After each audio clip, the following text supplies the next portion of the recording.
All right. Hello, folks, friends, and neighbors. Welcome into our session today, which is Activating in Community. Thank you for your patience. I hope you all had a good time with breakfast and our keynote apprentice and the remarks from Dr. April. So with that, we are excited to have you here with us today. My name is Madhav Narayan. I'm the Senior Director of Policy and Data at 403 Ferguson. I've been here, I have no idea how much time. Okay, like 2 years almost? Yeah. Something like that? In October? Yes, in October. And then you. I've been here since, Start with your name first look, I woke up earlier than I ever wake up for work today. There you go. Hi, I'm Nichole Murphy, pronouns she, her. I'm the Director of Community Partnerships at 403 Ferguson. Very excited that all of you all chose this session to go to. I know from experience, because I helped coordinate all of the sessions, that there are a lot of really good ones happening. Glad you chose this one. I have been with 403 Ferguson since April of 22.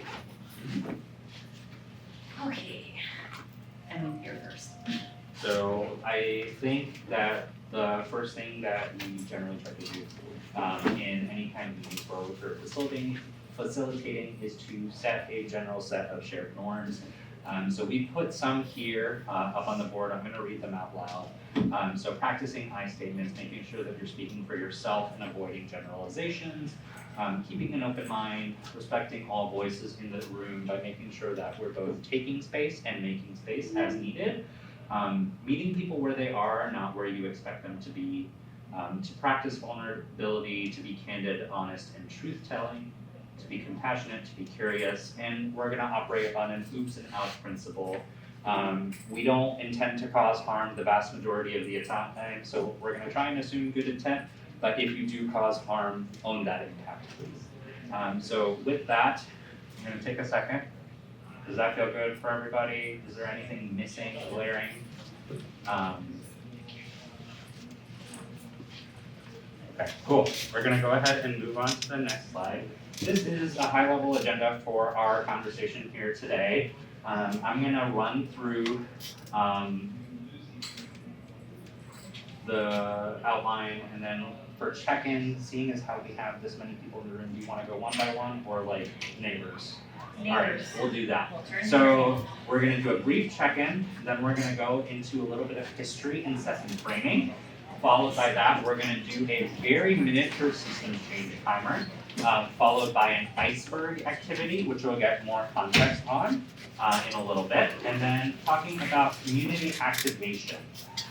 So given the number of folks in the room, I want you to have a conversation with your immediate neighbors in your cardinal directions, and just, you know. Those of us that don't, I know what it means, but. So there's no diagonals really, so just like your front, your left and right and behind you. And so like, what are you taking with you from Prentice's keynote? And I might pick on some folks to share out because I couldn't get to listen to it. So I would love to hear what it was about. I'll catch the live stream. All right, go ahead and take a minute or two and then introduce yourselves and then name or pronouns however you want to, and then what are you taking with you from Prentice's keynote? Alonzi, go. There's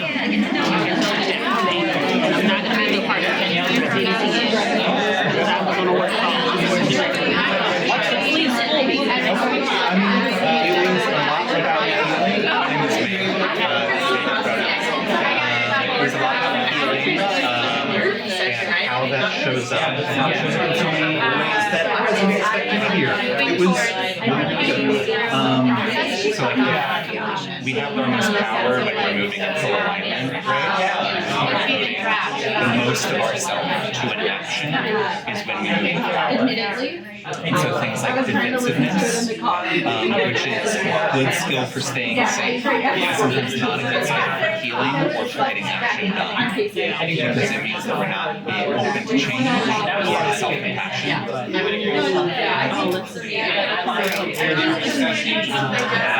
many of us struggle with all this in and how so maybe we don't see those solutions like immediately, right? Like we don't see the impact immediately. And a lot of the times because immediately financial generation. Right? Right? It's like I have to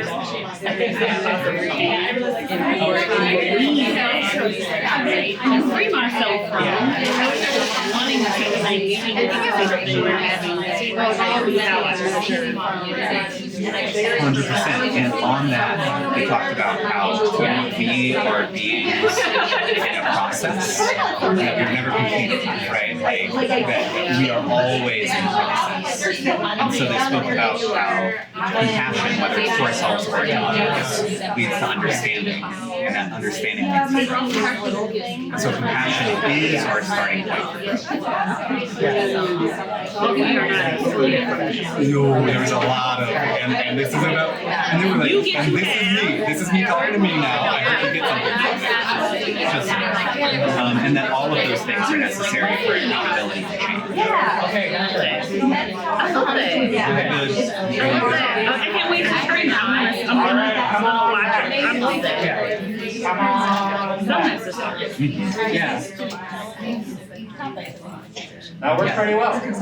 Maybe this means that I can do well on a farm someday, and then I can tell my friends who are helping me to come on back so I can feed them a big meal or something like that. This is how my brain works when I'm tired, folks. This is what you got today. So let's go ahead and have maybe 4 or 5 folks share, and let's make it interesting. Why? If you raise your hand, I'm going to ask you not about what you said, but what somebody you were talking to said and what their names are. So, because I'm cruel in that way. So raise some hands, let's see, or I'll just pick people. I'm not above that either. There you go, please go ahead. This is Jessie, and we were talking about one of the things that Jessie's taking away from the keynote earlier is, and I happen to know Jessie well, so I loved hearing this. Jessie's brain tends to be very logical in how you process information and how you respond to things. And so sometimes when things get too feeling, that's a touchy feeling. Then you don't always maybe give it its due, or I don't understand it. Right. So then today, what Jessie was able to take away was there was a marriage of those two things that were happening both in Princess's talk and then also in the book. So he's excited to read the book and be able to continue to marry those two ideas. Awesome. Thank you so much for sharing that. That was lovely. Anybody else? Can we do a variation? Yeah, sure. I want to hear the name, your name, and then the name of the person. Oh, yeah. That'd be great, because we didn't hear you. I'm Kelly. Okay. Thanks. Sounds good. You want to go ahead? I'm Tony. I met Alicia sitting here, and what she took away from one of them, items that she took from Prentice is courage. And diving into her community and not being so individualized, but making sure that she includes her community within, I'm assuming, I think I'm going further into this than you did, you know, her thought process and just inviting in some of her own thoughts and making sure that her community is included. Thank you very much. Thank you, Tony and Alicia. All right. Go ahead. I'm Angel. Hi, everybody. Hi. And I was chatting with the wonderful Maeve here, and he was schooling me. They were schooling me about the session because I did not get to see it like you. I missed it, but that's okay because I got quite the education over here. We talked a little bit about how healing is an essential piece of walking out, right? Our responsibilities to each other, and how a part of that healing is exercising compassion and ensuring that it's inward, right, Sure. as well as outward in the work that we do. So much of it is about pouring into other people, into the vision, into the community, into the things, and we are included in that, and we get to be included. And May was taking away the importance of compassion, among so many other things. I hope I did you justice. You did great. You didn't do yourself justice though, because while I was Come on, giving her- compassion. while I was like trying to give my little like short notes, the things I circled, she like made all of these connections about like how we're doing generational work, and that when we're doing generational work, like we're always in process, and that aligned really well with what was being said there too. Thank you. We're great over here. Yeah, we love to see folks playing off of each other, sharing ideas. It's great. I want us to hold on to the thought about this work being generational. We'll talk about it in context. Yeah. But I think we have time for one more, otherwise we can move on. So if anybody's got a burning desire to share. No? you Okay. think you're speaking out of the way real easy. Yeah. So cool. Thanks very much for that, folks. We're gonna go ahead and move on to the next slide that we have for you, which is a little bit of history and session framing. I would be remiss if I didn't ask, I am wearing a mask. Am I understandable to everybody in the room right now? Cool. We are 10 years out since the Ferguson Commission released its report. Last year was the 10-year anniversary of the killing of Michael Brown Jr. And so, as I'm sure you're all aware, a lot of work has happened in this region. A lot of challenges have cropped up that were not expected. There have been a lot of wins and there have been a lot of setbacks. And so our job at FTF is to track the 139 calls to action, see what work still needs to be done, and see where we need to keep moving forward. And so we've kind of taken an iterative process of doing that several times throughout the years. One of the bigger instances of that was the hashtag STL2039 campaign. This came out, I want to say in 2019, maybe. And so the idea was envisioning what would it look like to have racial equity in the St. Louis region a full generation after the killing of Michael Brown Jr., right? And so there was a lot of community input, a lot of listening, a lot of ideating to imagine what that would look like. And so we're in a completely different moment now than we were in 2019. Insert reason why. Pandemic, the current climate that we're in right now. So I think it is important for us and for also people to doing this work to kind of make sure that we're going through this process of ideation, adapting, and moving in ways that we are sure that the communities that we serve actually want and need. So this is a little graphic from the STL 2039 campaign. The equation for equity involves policy and systems wins in conjunction with culture and practice of equity, human and financial capital, and heart set for the work. And so all of that to say, what does it look like as we move forward into the years beyond? Now that we're 10 years out, what does it look like when we're 20, 30, 40 years out in our region? So our kind of approach to this is community activation. We are in the process of developing something we call our community activation plan. And this is kind of broken down into 4 different parts. This is FTF specific, but what we're hoping to give to you all today is a lens through which this could be applied into your own work as you move in and throughout community. So we're hoping to increase FTF presence and visibility by increasing touch points and engagements with the most impacted communities and geographies within the region. Deepen the understanding of regional change priorities by making sure that we're engaging with folks in facilitated ways, gathering data, and then actually being present in community, maintaining meaningful relationships with previously engaged individuals and organizations, and then all of that in the pursuit of creating clarity and focus for FTF's future initiatives. So that's kind of the general framework that we're taking towards community activation. I'm going to turn it over to Nichole now for a little bit of a miniature systems primer.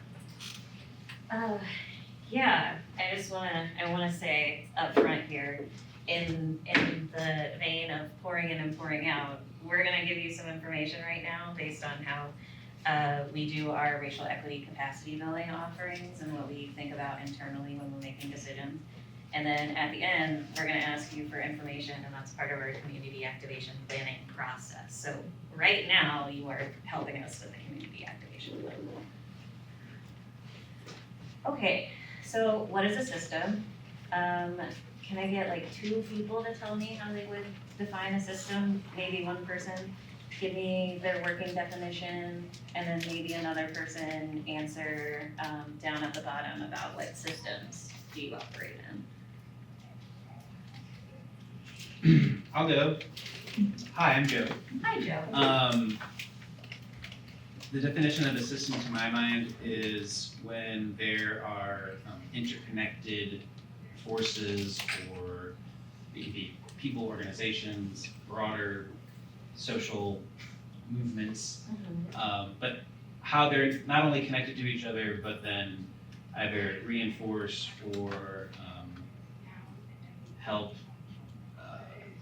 You can connect, in both directions at the same time. So if you're not being mindful of how that all connects, then you don't really understand where it's heading. 100%. Do you work in systems, or are you Well, systems engineer? Did you study system I did, dynamics? yeah, sorry, I'm cheating. I work at the Brownsville Wash U, and so there's a whole center there devoted to systems. I studied there. Yay! And I have that specialization. Oh, nice. Yeah. That's why That's that awesome. language is spot on. Little did you know you're being quizzed today. Yeah, well, yeah, tell my bosses that I'm learning. Absolutely. Anyone else about how systems are operating in your professional life, your personal life? I saw you first, I'm Deanna. Deanna, yes. And I think it's professionally, I'm an accountant, so obviously we have any of the computer systems that we're working on, any of those types of things. But I definitely think that systems operate within the organization with your internal conversations, communications, and the information flow through, and then also externally with any partnerships, any funding, any types of engagements you have, whether they're business to business, business to nonprofit, or business to consumer. Personally, I mean, we're surrounded by them as well. Your interpersonal relationships with your family, your extended family, and those complications, schools, there's everything that you do has a system attached to it. Thank you. And then I saw your hands. Hi, I'm Ellen. Hi, Ellen. Glad to be here today. Professionally, the organization I work for, we are part of the community food system, but we're also part of the commercial food system. And we have a foot in both. It's very complicated. Absolutely. Both a reality of what we do, but community food system part is what we're trying to do more of. Absolutely. So what I heard in both, now it's Deanna, and literally just said your Ellen. Ellen. Ellen's answers is scale, right? We can be micro, your household system. We can be meso, community, your job, the institution you work in. And we can be macro, these large systems that were built all before we were born, that we're kind of just, forced into. So we have several sort of definitions that we pull from of note, right? The interaction, which Joe talked about, also the interconnectedness. It's networked, it's nested, there's subsystems, there's like large, broader systems. They all have their own outcomes. And then they're all producing patterns of behavior, right? That was talked about too, what we embody from what we're sort of experiencing through our lives and how we reproduce those things, either willingly, unwillingly, all a part of systems. Okay, then we're gonna go very quickly into programs versus policies. Has anybody taken the systems change primer from Forward Through Ferguson, or done any hi Laura, done any racial equity capacity building with us? Oh, good. So this should mostly be new information. Well, the activity at least. So programs, we define those as short-term interventions that create temporary improvements in the wake of challenges. And policies, this definition is from Reverend Dr. Starsky-Wilson. Covenants we collectively choose to live by, as articulated in legislation and regulation, they inform our socially accepted mores and ethics. The only caveat I'm gonna add here, because we took out a bunch of slides, because it's many, is that we're not putting any sort of value on programs and policies. They both need to work together and to exist. So we're focused on systems change, and in systems change, there will be programmatic interventions. So we're gonna focus on systems, but I don't want it to, like, if you run a program, for you to leave and be like, oh, they just said my work is meaningless. That's not it at all. They inform each other for sure. And then so our definition for systems change. Fundamental change in policies, processes, relationships, and power structures, as well as deeply held values and norms. How do folks feel about this definition? Do we feel like this would produce change? If all that stuff happened, do we think that there's anything missing? I love it, and it makes total sense. Thanks. 1,000,000%. Does it sound easy? No. No. Okay. Just actually slow on so your alley goes. Yep. Yep. Yeah, we don't talk about it. It's there. Okay, and that's where we are, into the activity.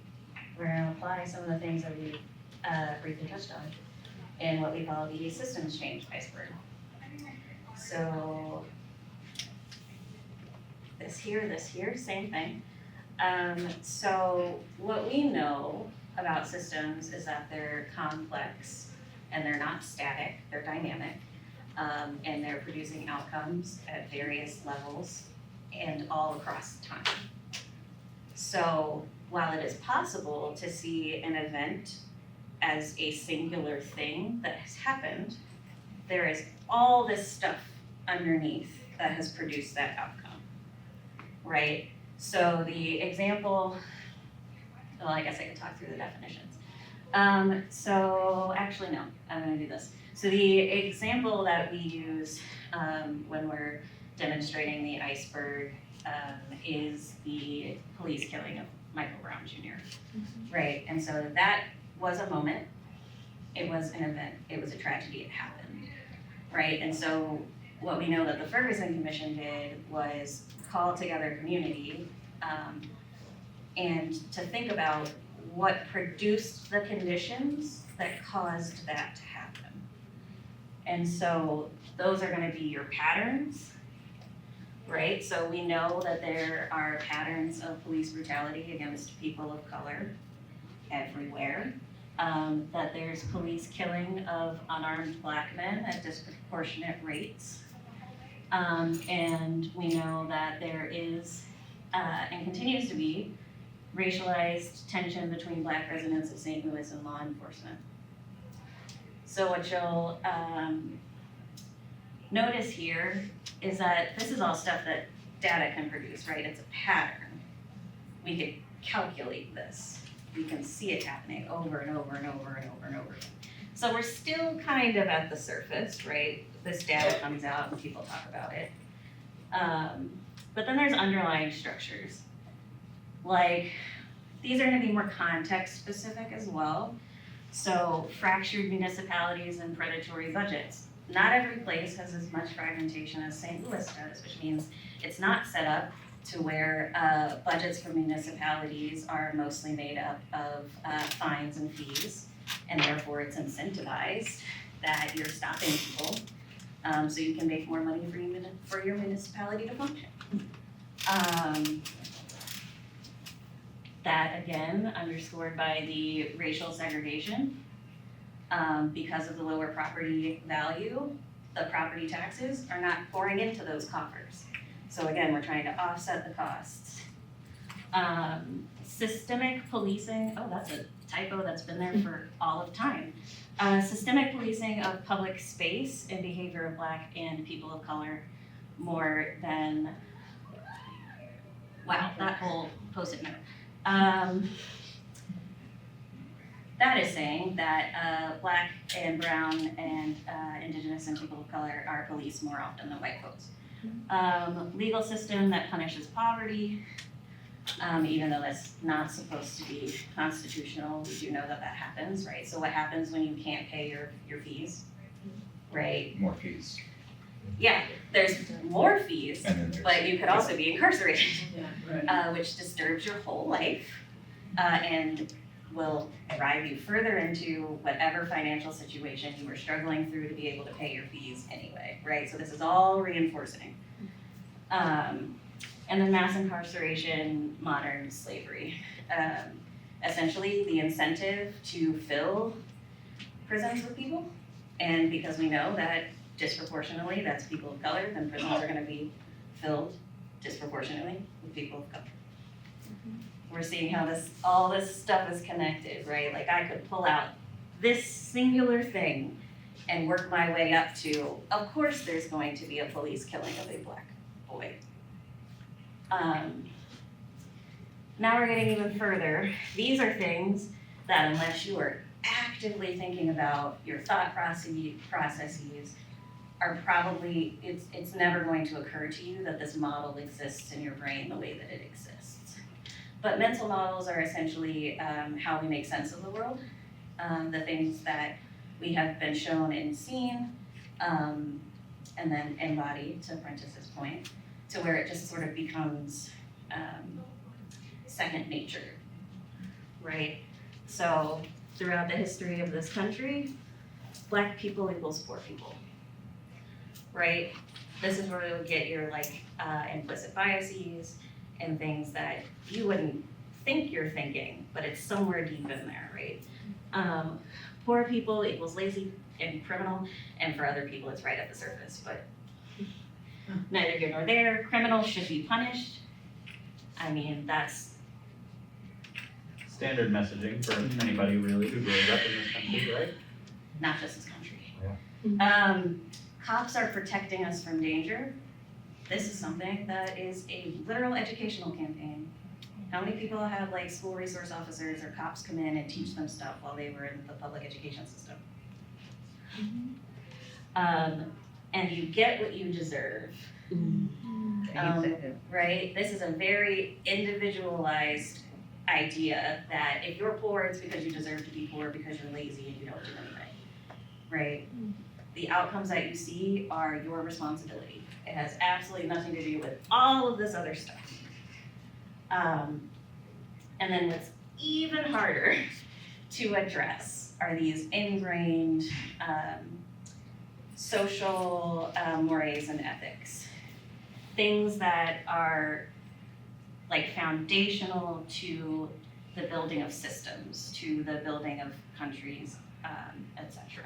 So that capitalism and wealth means that you're valuable, you're a worthwhile person, you're contributing because money is what we all have to contribute apparently. Rugged individualism. Again, we're keeping us all separate. Whatever you get out of life is because you were super talented and you worked really hard, and not because of any of these other things that people would tell you are happening. That there's a racial hierarchy, that justice is the same thing as punishment, and that there's this either-or mentality. It's not that things could be happening at the same time or that two things are true at the same time. How do folks feel about this? What are you noticing? Yes. There was a lot of discussion online a while ago about the pyramid of harm and why jokes can I don't know, for me this makes more sense to describe it to other people, because I understand the pyramid of harm, but when I was trying to explain it to my dad, he was like, you're just reading too far into it, I'm not taking But like, I wish like I could just have like cards that had this exact picture on it and just like hand it out. Whenever I was having these discussions about like, that joke isn't funny and it makes me not like you at all. Cause like I go straight to the bottom whenever they make that joke, but they barely even see like the top. It does require effort. Like, this is not a thing that if you weren't being mindful and actively engaging with it, you would just know. Yes. I like the idea, or what helps me think systemically is assuming that every person in a system is doing something that makes sense from where they sit inside the system. That's how I think of the mental models especially, is like what story would you have to be telling to feel like what you're doing is like moving things forward in a positive way, right? And the reason I like that is because it enables you to meet people with the idea that your view of what's happening makes sense, and it might not be my own, but if together we can see the whole system, then we can make choices about how to change it. Yep, exactly that. I'm on call to help people, so let me just check real quick. Yeah, so with that, this is kind of the primer for the activity that we hope that we can walk you all through. We are going to be creating iceberg diagrams today. It's gonna be a little interesting in the space as it's set up, so I'm just gonna preface with that and apologies. We have 3 different icebergs that are set up in the room, and I don't want we could have everybody do the same one, or we could have folks assign different ones, or have folks pick whatever they want to do organically. There's 3 kind of routes in this choose your own adventure. I think that, is there a preference in the room for which you would prefer to do? Is there something really at the forefront of your mind that you would want to go through? Yes? Split the room into 2 groups, and one group focus on this, and then another focus on that, and then switch, when we switch, report out. Yeah. That's my immediate thinking. We could also expand into the hall a little bit, maybe with more space. Yeah. We could take it all. Yeah, I feel good about that. A lot of There are more of us than there are. Yeah. Who's gonna stop? Of the hall. There's one hall. I'm getting a lot of Viva la Resistance from here. I'm here for it. I would love to do different events just to learn from other groups. Yeah. So that'd be And I think being assigned groups might be helpful just for the sake of time. Yeah, okay. So I think if there's 3 different events that we can choose, the most immediate one, the most recent one, is probably the torture, right? Yeah. Then Michael Brown, we showed you an example, but the event itself was a different flow altogether, so we could do Philando Castile or George Floyd. And then a third one, any ideas, preferences? No, because I didn't pre-populate any of these things. Yeah. Anyone have an event they want to throw out? So those are the 2 that have come up with so far, so let's do the How about the rise of fascism? Which one? It's 2025. Is that can you pinpoint that to a specific event? Yeah, it's gotta be, So yeah, fine. I was trying to be hyperbolic. Yeah, okay, fine. The outcome of the 2024 election. Okay. Do people actually want to plot that out? I'm just throwing it out there. Yeah. I feel like we need a bigger board. And you know, I guess just to be clear, I think it's important, because I do think when we talk about mental models, that as we engage in this work, it's important to not come in with a sort of pejorative or one-sided view of things. So like when I say that I want to unpack that, I'm not trying to necessarily say I am judging that process. But it is interesting. But we are, maybe, but I think if we're going to be effective at the exercise, we do have to try to step back and look at things in a way that is not just through our own set of eyes and decision making. Yeah. So not easy. No, for real. I'm just trying to think of something that is maybe less traumatic Sure, than the sure, fine, that's fine. tornado. Then the tornado. The you tornado. said? I'm yes, that too. Yeah, we can start simple. We can say on this summit would be like, if we wanted to. Oh. Good one. Y'all want to take guesses as to how we planned it? Sure, if you want, I No. can tell you the accuracy. I mean, I might have a thought. I don't know Yeah. how many people were following this, but recently in the news there was this, the mandate to close the Job Corps program, and it sparked a lot of conversation about training and access for Sure. under-resourced youth. Yeah. So you get to be in charge of that grouping. Oh, great! Um, Okay. So then I think the best way to do this is probably to number you all off 1, 2, 3, and then we'll have, yes. Sorry, I don't know, maybe we have a little hearing issue, but a couple of us are lost about like, did we land on events? So I'm gonna say that the 3 events we're gonna do are the killing of George Floyd. We're gonna do the tornado in St. Louis, fully understanding that if there is trauma associated with that and you don't wanna be part of that conversation, you're more than welcome to take a step back. And then the third one we're gonna do was the Job Corps one that was mentioned. So does that seem okay with everyone? All right, so we'll have 1 be George Floyd, 2 be tornado, and 3 be Job Corps.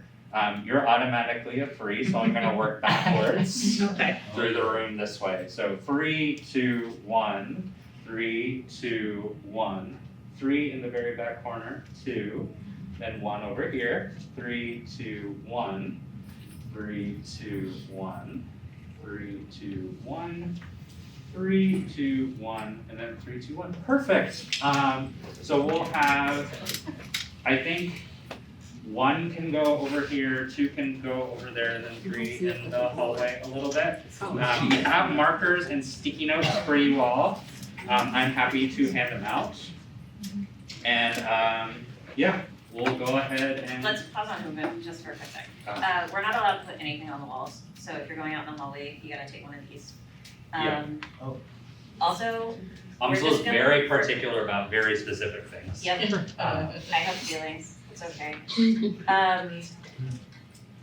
Do not expect to finish this.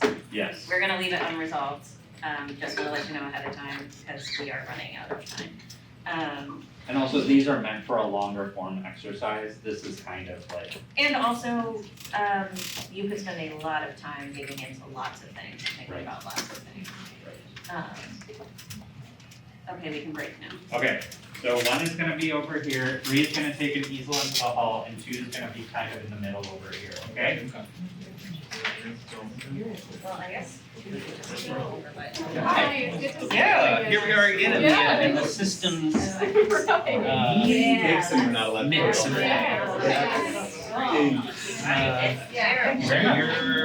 you're within JCC. You got it. 1, 2, But in this 3. Oh, okay. Yes, okay. Who's your background, you're doing research.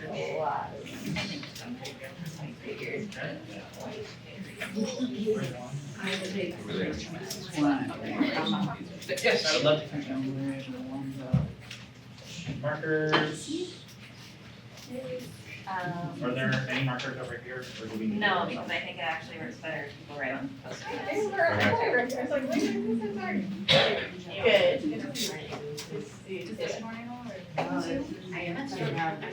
This is George Floyd, 2 is tornado, 3 is Job Corps.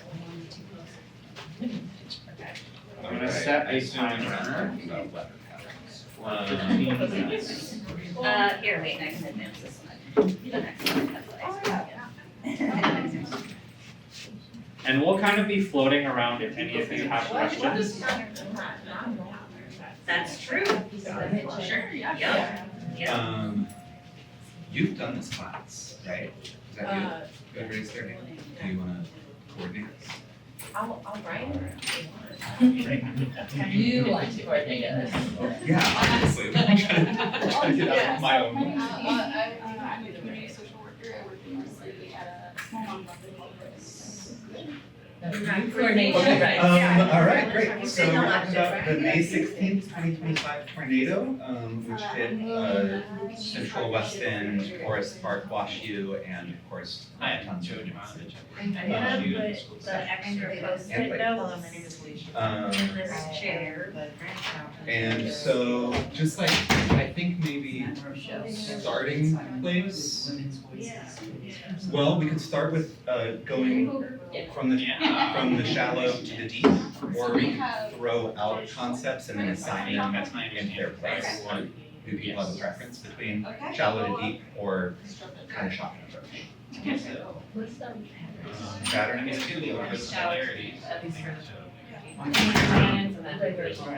Awesome. And so we need to specify what we mean by the tornado. Do we mean the outcomes of how the tornado is being dealt with?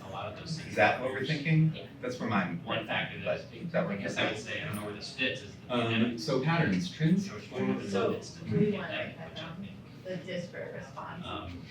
Yeah. That's what we're going on. Love that disparate response. And of course, the So cumulative. there was a really good article that came out in the First. last week about that. That I think things felt more raw and threadbare. I don't know where that all fits, but those are some things that stand out to me. So disparate response of tornado I'm relief thinking efforts. about Does that sound like a good fine tuning? I went to first, Yeah. the sirens didn't go off. it almost feels That's the like first Yeah, event. Yeah. It was like, ugh.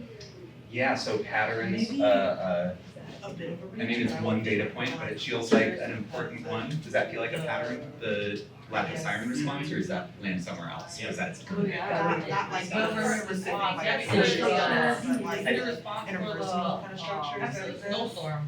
Yeah. Also just. Yeah. Horrible. I It was like not the first time. So inconsistent emergency response systems. Yeah.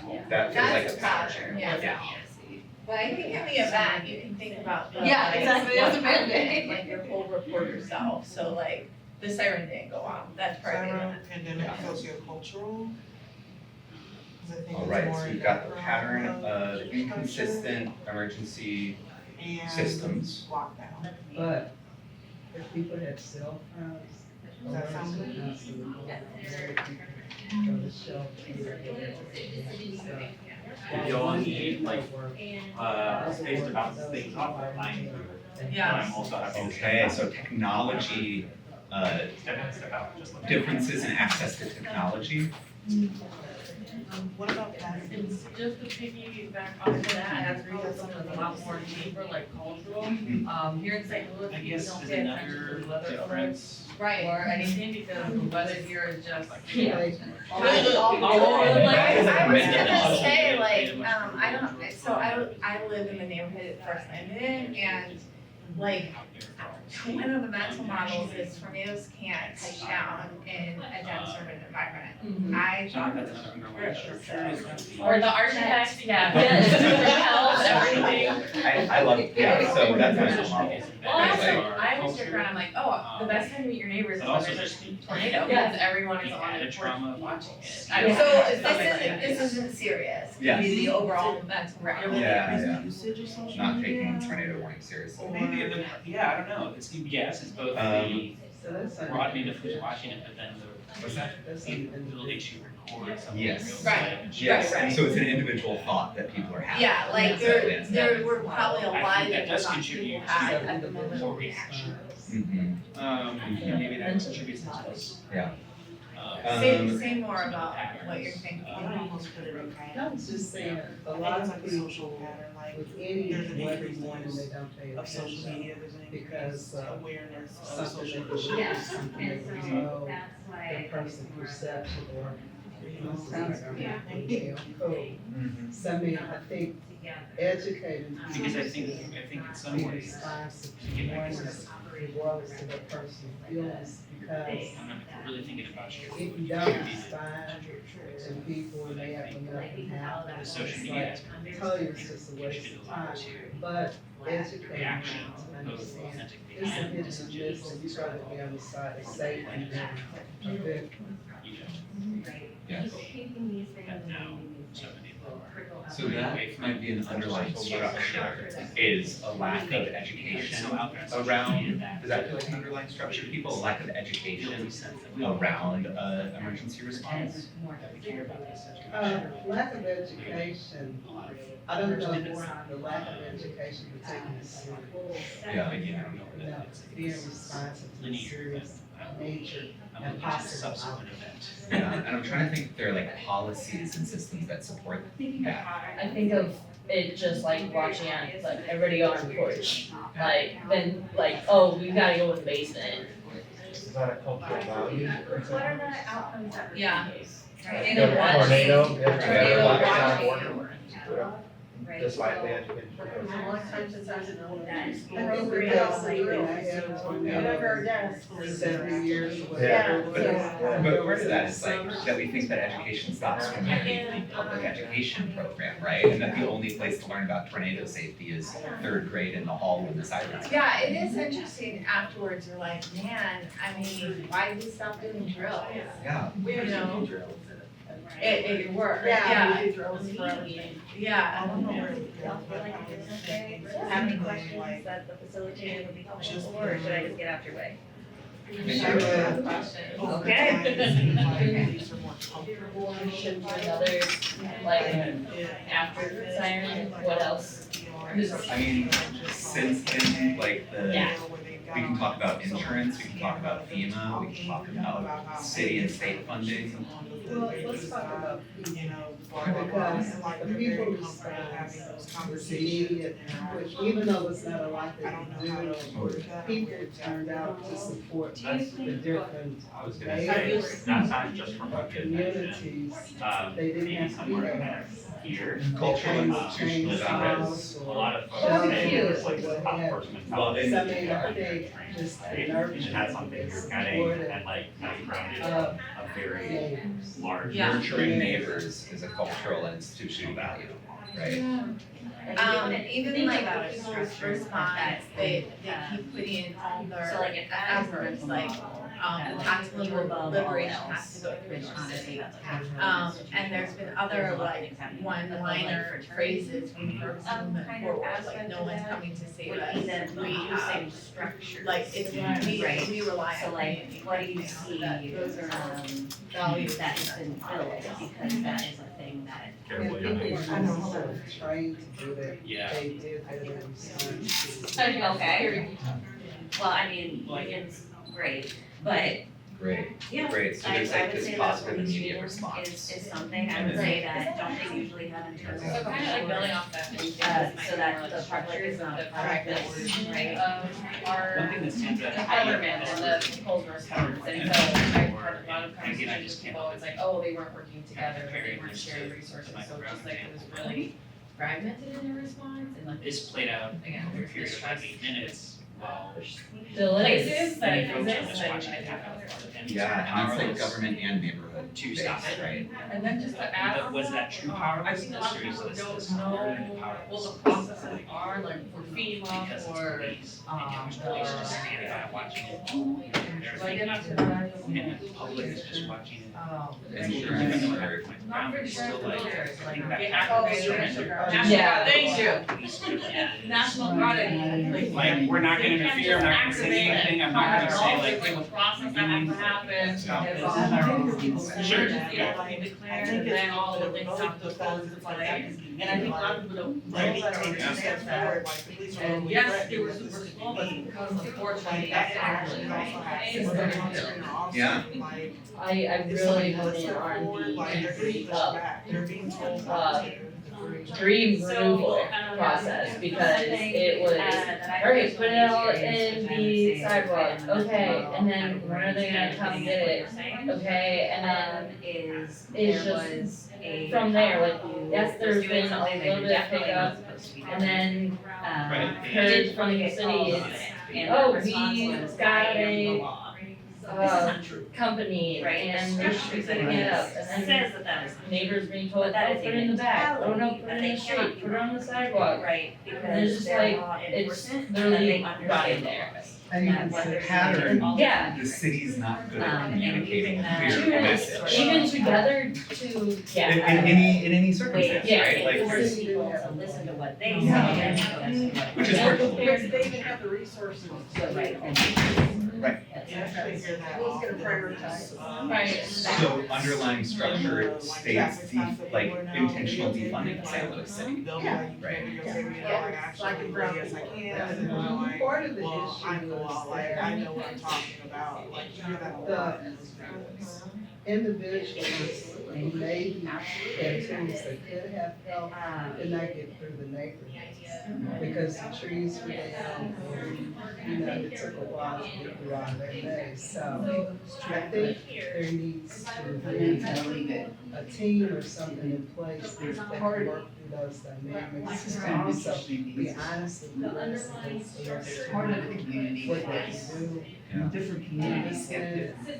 And what's gonna take a long time frame. The national. People that say, oh, it's the Some police, so neighborhoods we say, are. hey, they want to be You able know, to take their here. kids to school side of And something. that's Well, one you have aspect court of the obstruction, or if the court was total or damaged, And I just say don't work. Don't interfere with totality. police work. So It's not it true, wouldn't and you're work. 100% right, right? Right. Like, there are people that believe To that, have those they can do whatever they want. vehicles go to those And it's not gonna become a communities. problem. and pull the- I would say that that's gonna fall somewhere in cultural and institutional values. I think there's something we're talking about here that, is either mental or No, that's dollars, like which is like, more resources go to those Right, places like, that already have um, resources.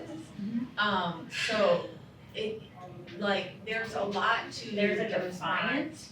And I can talk you, And then there's the day-to-day that you're response, above in my it. neighborhood, 700 trees were down in like a Um, very they were small really square teasing block. I would say But, that and I really do debriefed whatever with I the want city manager, comes played in, from, like, what did you do, how did you do it, why didn't the city do it, all that stuff. under And some of the things cultural were and so institutional very specific value of that it racial was, hierarchy. it's super and interesting, racism. like, the I fire would chief who say, played in is, define trained at and like, I can you do know, whatever let's I say, top level of FEMA response. is So more they set up related a to response ourselves as system individuals, right? before Like, the you don't day see yourself closed, the day as the tornado a happened. number that could And be, they called the one company in so all that's of a possibility, Missouri that that picks you're like, up well, this tree will debris. Right, First. because I'm me and And then, and there's literally only so many trucks in Yeah. our state. I'm right. So Um, that's like, and then I like think these that things it's just together, kind of which is like just like a straight up snowball from resistance, there about like, Right.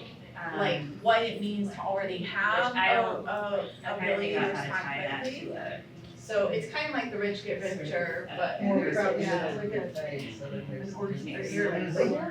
Their fire chief would be. I feel like y'all could, Right. mind the Yeah. underlying structure. Well, and the From- city doesn't even have a city Right, manager, like you there know is that some, like people 2020 at who this study point, city. we're, We have a league in their form of government. We don't have counterparts in the Um, city that really and all of attend that any is part of other an accountability municipalities structure.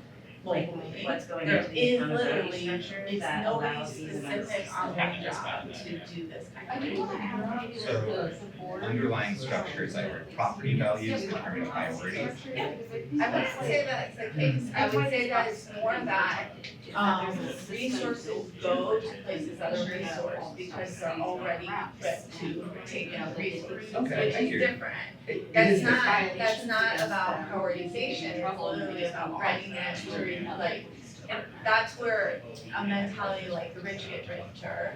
It's not that people are saying rich people should have, it's just we've set up all our systems, so you have to be resourced to access the system. Then I think that's a great thing to have. It wouldn't happen to me, like, like, I think there was a lot of that, I like, think, oh, like. the insurance, citizen, like, some of these folks didn't have insurance because it was generational homes. And then the ones who did have insurance, it was I very think low that's the number because like, oh, your right? property The other is side. not valued that high. Okay, Yeah. cool, but like, what am I supposed to do? Like, don't have a roof or I have foundational issues, how I'm going, Right. where I'm gonna go? And then it's the whole turning into, where's the funding when is the funding happening? So All what's a that. soundbite version of some of those Yeah. things, and where does it show up on the iceberg? I think of the insurance of the pattern of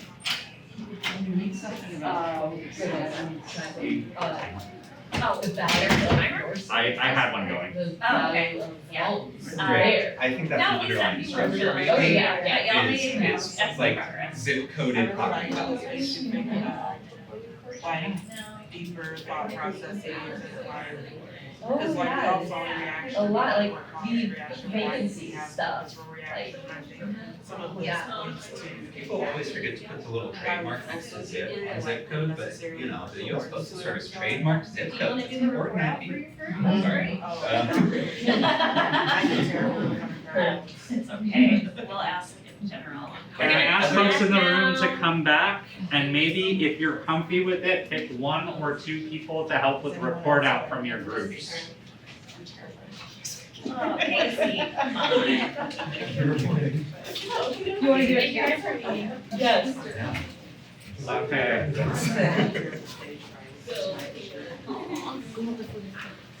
Smaller trust.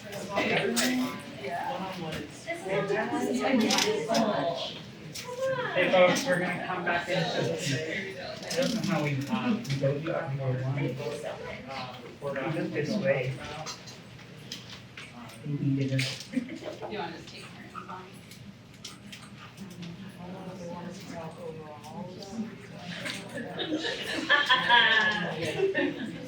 The bird is a genius.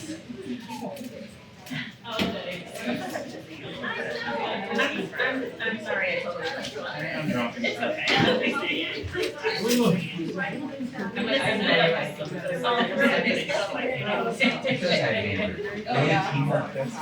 I don't care, I'm fairly extroverted, so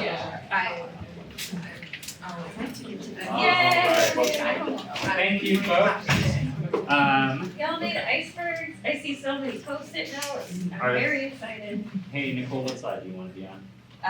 You can stay on that one. This one? No, other one. Yep. Okay, cool. All right, we're gonna go ahead and go, I guess, across the room. Anybody? Yeah, I mean, you counted 3, 2, 1. Let's start 1, 2, 3. Yeah. Okay, let's go. so 1 is over there. So, if y'all need to not do it, just let us know and one of us will do it, but. Okay, cool. I'm Casey, this is Alicia, and our group talked about the George Floyd murder and the uprisings that came after it. So a couple of the things that we talked about with the patterns that led to the event was just the increase of police interaction if you're a person of color, especially a man person of color, and just the pattern of those situations, those interactions turn to violence, turning to brutality over and over and over. Another thing we discussed was the increased use of social media at the time. Something that we thought made this, again, not apples to oranges, but different from Mike Brown, is that we were all in lockdown at the time. We were all staring at our phones. We were doom scrolling, for lack of another word. And there was this increased awareness, it seemed at the time, of social issues and people paying a little bit more attention to them than maybe we would if it was just the normal everyday, go to work every day type life. Some of the underlying structures that we talked about, the police unions, the boards, all these systems built to protect police officers so that they can keep getting into trouble again and again and again and just keep getting away with it, no accountability. So I can't remember if it was the officer that killed George Floyd, but I know a lot of the officers that are involved in these police killings, they tend to get in trouble in one police district and then they just get moved to another. So we thought that maybe that was part of the underlying structure. Again, we talked a little bit about the pandemic and the social cultural part of the lockdown. Am I missing anything? Yeah, go ahead. So for mental models, we had a couple of things. the idea of like, because I'm good, it won't happen to me. Being an underlying issue for a lot of people, not necessarily understanding what was going on or being in support of the family and things like that. I am the law, being something you hear from a lot of officers, and that mentality that they are or are above what is normal for everyone else. And then the fraternity aspect of policing. So this like kind of like brotherhood that they have where they support each other above the communities that they serve. The blue line. And then for cultural and institutional values, we put racial hierarchy and white supremacy, which then like kind of plays into some of that fraternity aspect as well. And I think one of the things that I said at the end was that this really makes you think more about like why people had such a visceral reaction to what happened, and like some of the underlying thoughts and beliefs that actually not just led up to it, but like that people were feeling and couldn't necessarily put words to. Thank you very much for sharing all that. All right, I think we'll go to 2 next. We did the May 16th tornado, but when we got to talking, we felt that like we actually need to be more specific about the event. So the event we really focused on was the disparate response for tornado relief efforts across the communities that it hit. So some of the patterns we talked about were that there's an inconsistent emergency response system in the city. People talked about the snow removal, the sirens not going off, etc. Climate change makes storms more frequent and intense. There's been a really long pattern of investment in North City, which has led to an understandable mistrust of government. And there is poor government communication and planning and a high degree of vacancy in North City. We also talked about some other patterns that we could get like really granular into, like how property ownership works in different communities and how it's passed down, and how that relates to insurance coverage and those sorts of things. Underlying structures we talked about was how fragmented our government systems are and our community response systems. That there's like many steps to activating government processes. That's just a very complex system, so it's not really designed to move super fast.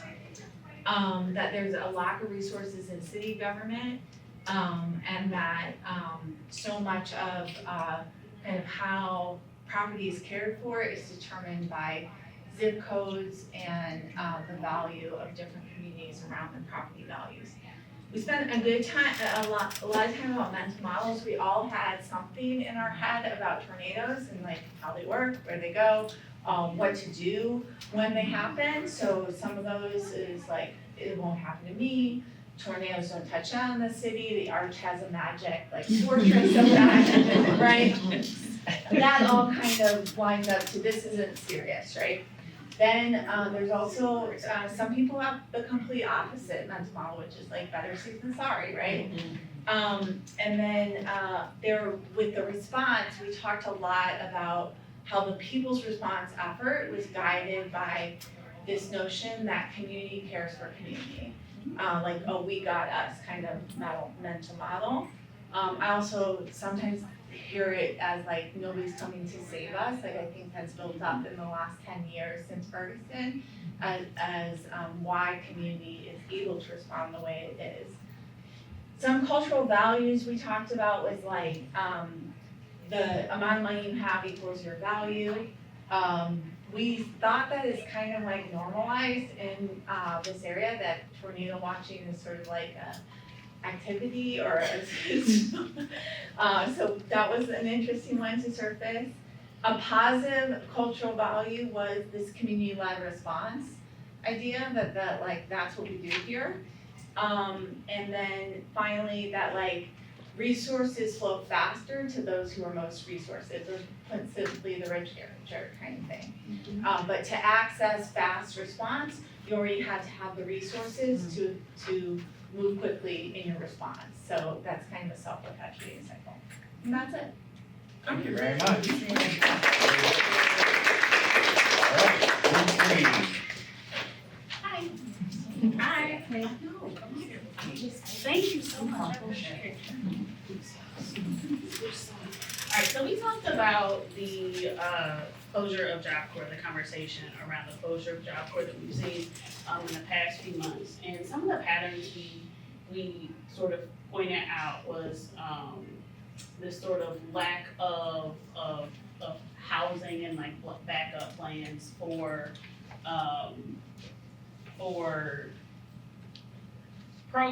young people or for people being serviced, under-resourced people, when these sorts of conversations even happen, right? Like, so a program is created, it exists, and now there's some change or potential elimination of said program, and now it's gone, and there's nothing else there, and there's no bridge to absolutely anything. It's like, okay, like, we're done with this. And so then what happens? A few years down the line, they're like, wait, we must do something. And then another thing is sort of like created, and it sort of feeds into, let's see, some of these are all over the place, and some of them, we had a lot of conversation around like what we wear.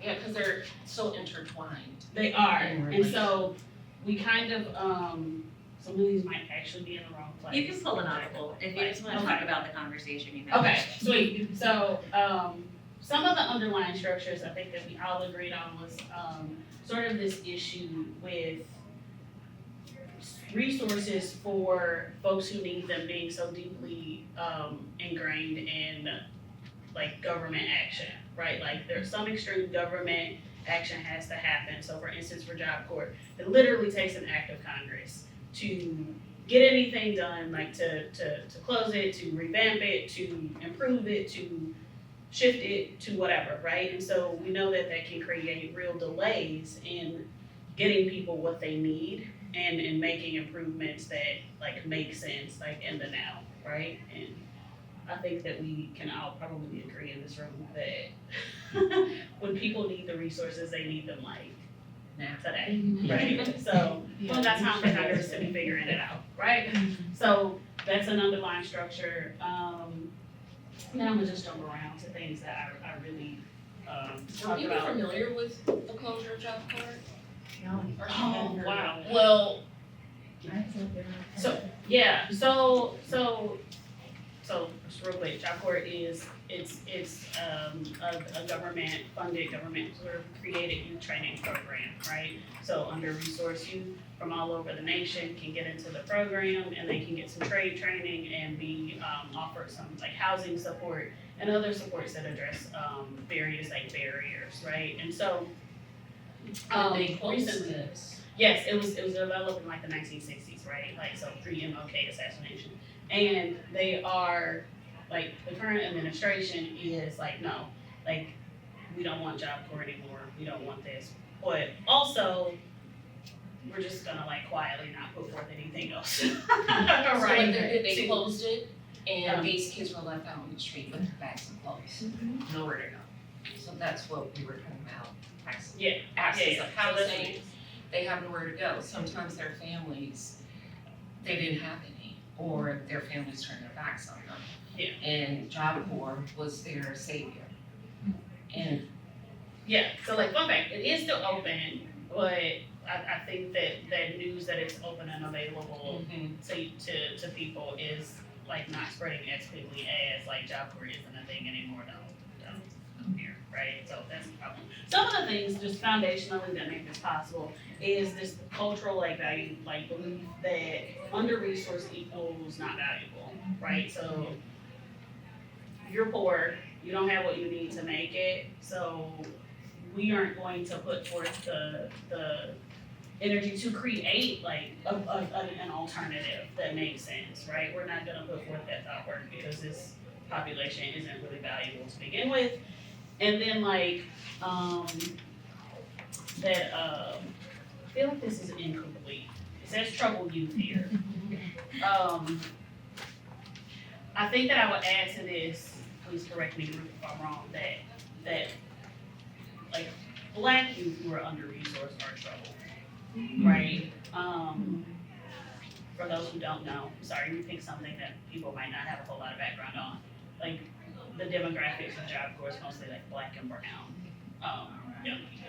And like from that, we know too that the school to prison pipeline is a thing, right? So like Correct. if there are Black youth who are under-resourced and are therefore troubled, that means that they are going to be a problem in people's minds Yeah. down the line as well.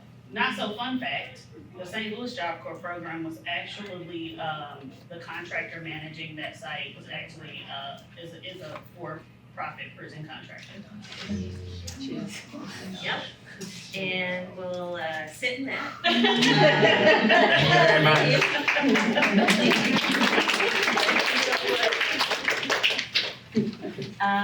We have just about 10 minutes, so. We can go a little over if we need to, so I think, but Yeah, well, what y'all should have after this is a break, right? The vendor hall is right across. The book signing is also still happening for the next half an hour, I believe. it'll go till 12:30. And that is where I'm going to be immediately after this. So if you don't mind us holding you for like 2-3 minutes. Thank you, very much appreciate. I just wanna talk through this slide. We won't do anything with it, right now, for time. So Joe was not come back. I think originally mentioned something about changing something in one part of the system and not knowing how the system's interacting, like the outcomes might not be what you expect it to be, right? And that's essentially why we do model building of systems as a practice, is to better understand where to intervene in systems, what's gonna be the most impactful sort of endpoint for that. And so if you remember back to our systems change definition, there was so many things on that list, right? Policies, relationships, values, etc. I don't know about you, but like underlying structures is probably a little bit easier than trying to get people to change core beliefs that have built entire nations. Right? And so that's typically where we see interventions for systems change purposes. And I think that because things are not linear, nothing is linear, and a system is complex and dynamic, that when you're doing an intervention in an underlying structure, you're gonna start to get reinforcing patterns in other of these, right? So depending on what your intervention is, you could be adjusting the way that people think about a certain thing. Or you could be, and this is again why we said we'd come back to the idea of generational work, right? Like those values and mores and ethics is not gonna be in the next 10 years, it's not gonna be in the next 15 years. Like we're talking way down the line, but we gotta be doing this now because it needs time to reinforce and to build. And so a key part of that is thinking and practicing power analysis. So thinking about what the information and resources are, who has them, where are they going, who are they being used for, what are the dominant incentives and constraints on the system, so who has control of these things, who is benefiting from them, right? One thing we also know about systems, much like our bodies, is that they like to be in homeostasis, which is why you can do an intervention over here and 5 years later, you're still seeing the same behavior, even though you've injected something different into the formula. And that tends to be whoever benefits is still getting the benefits of the system. So it's important to think about who the system is set up to benefit. Is there community power for structural change? We operate on a principle of yes. Just the answer to that is yes. And I'm gonna segue into giving us, this is gonna be our checkout because we don't really have a lot of time to actually do it. In thinking about community power, right, part of what we're doing as Forward Through Ferguson and have done since the inception of the organization and the commission report is to think about, Lord have mercy, to think about ways that we are accountable to community. So that's one piece of us wanting to get a better understanding of what current priorities are now, because as Madhav said, we're 10 years out. They might not be exactly the same thing we set out to do, and needs change in the moment, from moment to moment. And so we want to be sure that we're attending to that. But also because there's power in community. And the piece about the community activation plan is, yes, it's gonna help FTF focus on stuff, but we're sharing this out. We're sharing out the conversations that we're having. It's for folks to be able to build relationships with other folks that are doing important work, to sort of like say, this is my lane, I can help with this thing, to form coalition and to think about ways to build collective power around those priorities. Like FTF will say, we can do this, but we can't do all of it, right? So cool. We have Post-its still, and I think what would be helpful is if everybody took some Post-its. If you wanna take some and pass that down, if you don't really have that many, take it, pass it down. Here, y'all can have the fun, really large ones. There's more over here, Nichole. Thank you. These are already kind of separated, those down. Anybody still need some?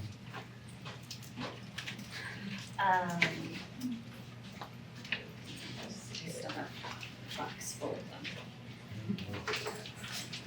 them. And so as your sort of checkout question, at this moment, what do you feel most urgently needs to be addressed? You can think about that from the personal, the deeply personal if you would like to. You can think about it from the professional. You can think about it from your community. So under try to consider, right, we just talked about all this stuff that's underneath the patterns and the outcomes that we see every day. Try to think about root causes. Try to think again at those levels, micro, meso, macro. And try to think policies versus programs. This could be as broad as provide funding for X, or it could be super granular. We'll do the work of sort of putting all that information together. We just want to hear what is immediate to you right now. If you want to do one per Post-it note, that's cool, and we can.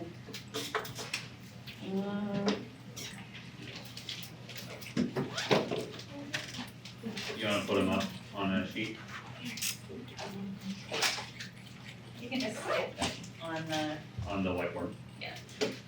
In a very similar vein, I would be remiss if I did not tell you all, in the tote bags that you've all received in your notebooks, there are several QR codes. One of those QR codes is for a community survey that we're doing right now at FTF in conjunction and partnership with the Urban Institute. So this is kind of gauging community perceptions on the region 10 years since the uprising and the Ferguson Commission report. It's gonna ask your thoughts on some of the things that you're writing down now. If you wouldn't mind taking that survey, if you live in the greater St. Louis region, and also sharing with your friends, household, community members, colleagues that also live in the region, that would be great. If you feel so inclined, there is no personal information collected. You can pop your email at the end for entry into a raffle for some gift cards that we're offering. So just wanted to make sure that y'all knew about that.